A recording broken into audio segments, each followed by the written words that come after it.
Perfect. Well, thank you very much, Steve and Cheryl, for that much too generous introduction. If my late mother were here, being my mother, she would believe every word of it. If my late father were here, being a realist, he would probably wonder who you were talking about. But introductions of that sort remind me of the small boy who fell headfirst into a barrel of molasses. And when they pulled him out, he licked some of the molasses from his face and said, "Lord, make my tongue adequate to this occasion."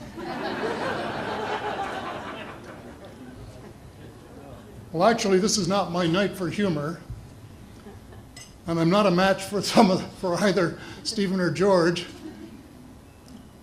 So I'm not even going to try to be funny. Except my first line, and that's after this wonderful banquet, I think that I have exceeded the feed limit. Bad humor, you better believe it. I wish that I were in a mood for good humor, but I'm not. We are hell-bent in the direction of destroying our planet, and frankly, we appear to be doing very little about it. Decades ago, visitors from other planets warned us about where we were headed and offered to help. But instead, we, or at least some of us, interpreted their visits as a threat and decided to shoot first and ask questions after. The inevitable result was that some of our planes were lost, but how many were due to retaliation and how many were as a result of our own stupidity is a moot point. Wilbert Smith, one of the first Canadians to take an active interest in the subject of UFOs, asked the visitors about the accidental destruction of our aircraft by flying into the vicinity of a flying saucer. The response, and this is Wilbur's words, "We were informed that although a few of our aircraft had come to an unfortunate end by what they considered the colossal stupidity of our pilots, they were now taking corrective measures to avoid our aircraft." I asked them, and this is still Smith, I asked them what happened, and they said, "Well, the fields around the saucers, in order to hold them up, in order to produce the gravity differential, the time field differentials which were necessary to operate the ship.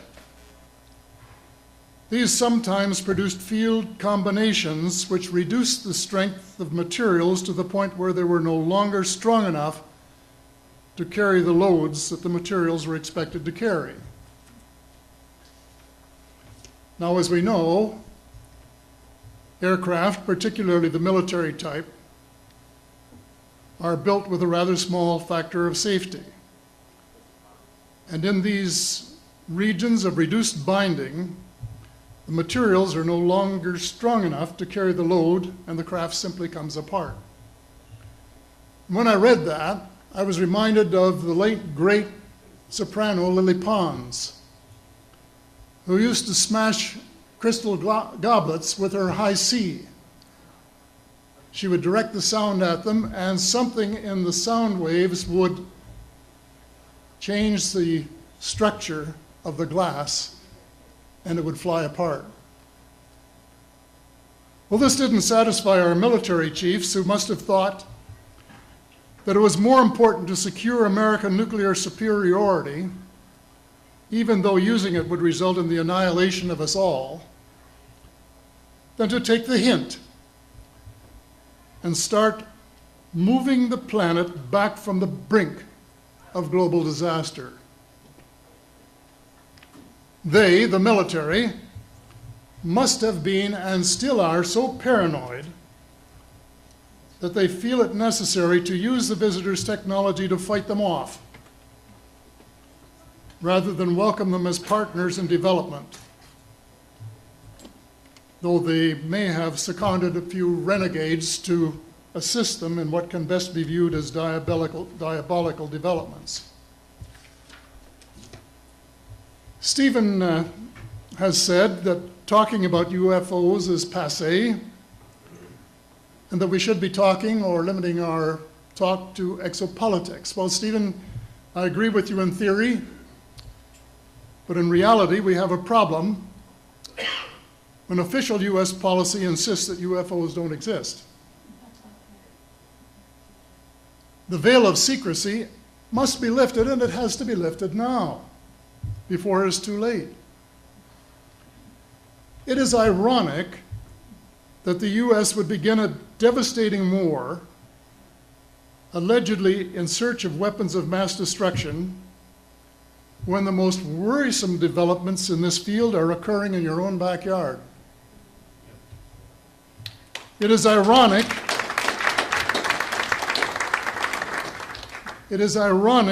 that the US should be fighting monstrously expensive wars in Iraq and Afghanistan, allegedly to bring democracy to those two countries, when it itself can no longer legitimately claim to be called a democracy, when trillions, and I mean thousands of billions of dollars, have been spent on projects about which both the Congress and the Commander-in-Chief have been kept deliberately in the dark.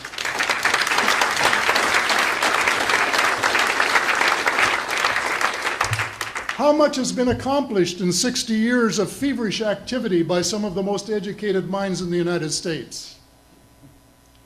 Has America developed flying saucers that are visually indistinguishable from the visitors, as alleged? And if so, what do they propose to do with them? Even more critical, what progress has been made in the development of clean energy sources that could conceivably replace fossil fuels and save the planet from becoming a veritable wasteland? Well, who has the answers? Someone does, but apparently they aren't telling either secretaries of defense or presidents because they don't have, quote, a need to know. In a story told by Dr. Stephen Greer, President Clinton was asked a question by White House reporter Sarah McClendon about why he didn't do something about disclosure.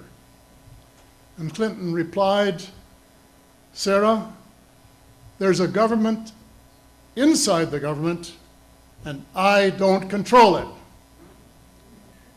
Excuse me, doesn't the Commander-in-Chief and the person who allegedly has their finger on the nuclear trigger have a right to know what his subordinates are doing?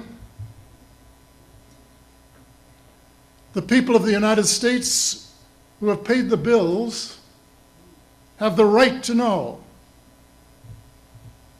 The people of the world demand to know because it is our descendants too whose lives are in mortal danger.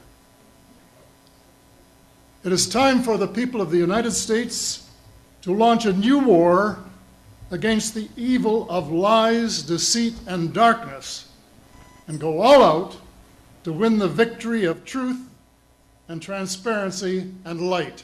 Thank you.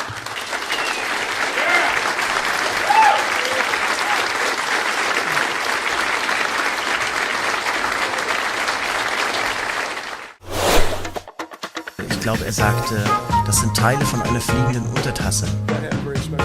Und das klang sehr bedeutsam für mich. Ich wusste zwar nicht, was eine fliegende Untertasse war, aber mir war klar, dass es etwas ganz Besonderes war. Und er machte uns deutlich, dass das aus dem Weltraum stammte, von woanders her.